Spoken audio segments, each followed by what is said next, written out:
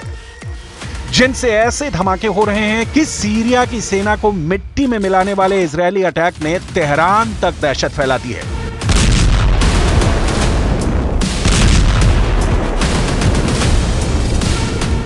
इन हमलों पर जुलानी की भी मुहर लग चुकी है, क्योंकि जुलानी ने ना इसका विरोध किया और ना ही इजरायल से युद्ध करने की ख्वाहिश जाहिर की है, बल्कि ईरान और हिजबुल्लाह को अपना सबसे बड़ा दुश्मन बता दिया है।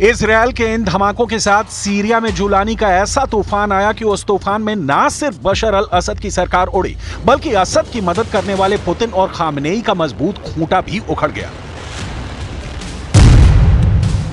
जुलानी ने सीरिया में ऐसा जाल फैलाया कि इस जाल में फंसे रूस और ईरान की सेना को सीरिया से भागना पड़ा। जुलानी का जाल बुनने वाले तुर्की और इजरायल इस वक्त बहुत खुश हैं। जुलानी का जाल इतना मजबूत बताया जा रहा है जिसकी जद में अब कई और अरब देश भी आ सकते हैं। डर है कि इसमें जॉर्डन के राजा किंग अब्दुल्ला भी फंस जाएं और जुलानी का अगला टारगेट जॉर्डन बन सकता है। खौफ सऊदी अरब में भी बढ़ चुका है। यही वजह है कि सीरिया में तख्ता पलट से पहले सऊदी अरब के क्राउन प्रिंस ने बशर अल असद की तरफदारी में कई बातें भी कही थी।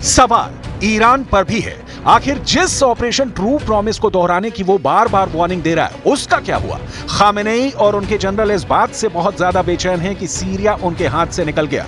बशर अल असद की सरकार ढह गई और अब उस जुलानी का सीरिया पर कब्जा हो चुका है जो कभी ISIS और अल कायदा का टॉप का आतंकी था, और अब इजरायल तुर्की और अमेरिका के इशारों पर खेलना शुरू कर दिया है। नेतन्याहू ईरान के इस दावे की तरफ इशारा भी कर चुके हैं।